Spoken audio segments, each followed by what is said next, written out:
Next up, let's talk about Smile. The reason why I mentioned so let's talk about Smile. The reason I mentioned Trick or Treat earlier is that film also had characters smiling because they were possessed with crappy Snapchat filters on their face.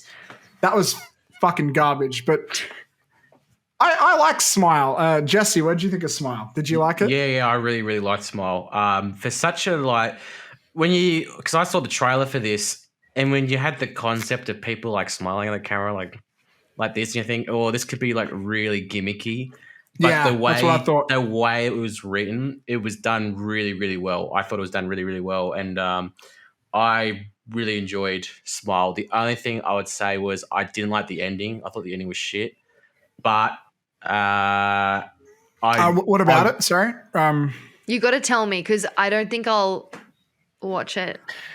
So basically, she goes to again, and I haven't seen this. I saw this. I'm movie pulling it up here. Okay. I saw this movie like a month ago or something. Oh wait, no. She goes I remember now, and I agree with you. She goes to a childhood home, and she sees her mother. Like I guess it's the spirit of her mother or whatever, and her mother kind of transforms into like this giant monster thing, and is chasing her around the cabin, and then the policeman character, drives to the house, and I just thought that ending sequence in the cabin was just really. And then she wakes up because it's a nightmare, but she's still at the house. And then the monster doesn't the monster like eat her or something like that, or does So the ending of Smile. This actually. I lost it, but I remember my biggest criticism of Smile is the ending because so the story is she's sort of dealing with her mother's death and this monster spirit demon thing sort of preys on people. It's like a curse. So the closest thing I could compare it to would be something like The Ring. That'd be the closest comparison, I think. I would think it's more like the Babadook meets... No, maybe it's more like The Ring. Yeah. I can think of It Follows the whole time, personally.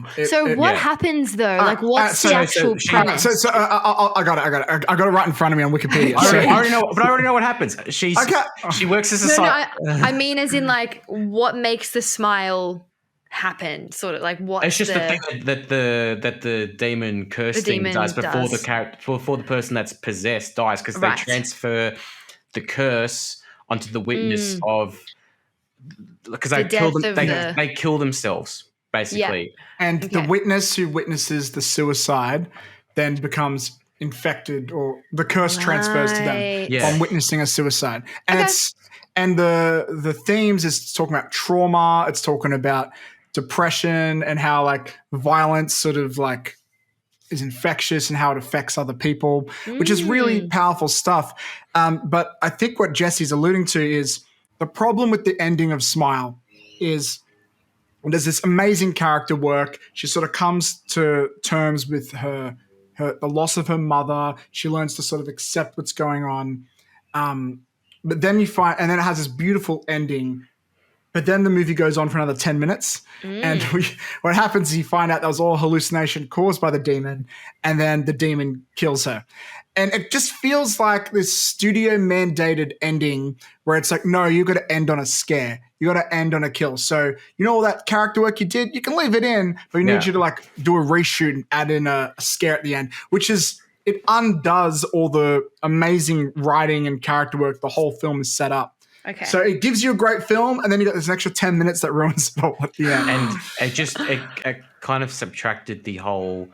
the whole build-up. And you wanted to see the curse be broken, because the whole curse is predicated on the fact that someone is witnessing someone else committing suicide.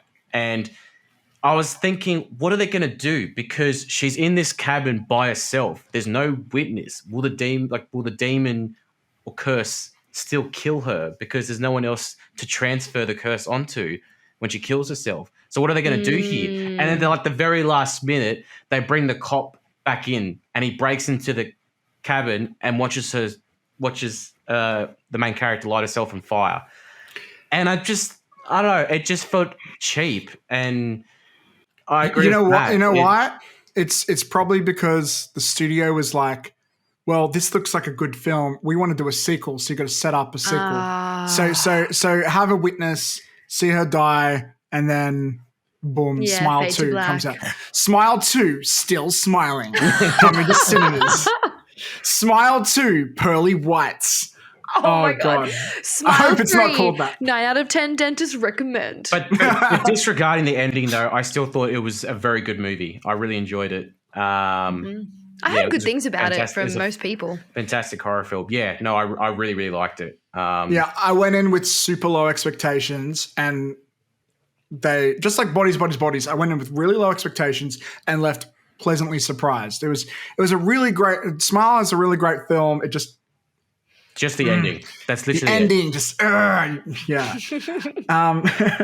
Some really great performances as well, and the way they dive into some of the themes. It has nuance to it. It has, like, there's depth to this movie. It's not like a cheesy slasher flick or anything. Cool. Any other thoughts on Smile before we move on? No, but I'd be open to a sequel because it is a very cool concept, and it was not as gimmicky as I thought it was going to be. So I would be open to a sequel. I'm just wonder, how do you do one without it getting generic? Like, I feel like they got to find a way to stop the curse, but they need to have a scene where the person that's cursed is by themselves for more than a week. You know, like like what happens in that scenario? They don't address that in the movie. So I think there's a lot of opportunity on how to, like, fight the curse, but I wonder if the themes and all that, like, actually no, there's more stuff you can dive into there. So yeah.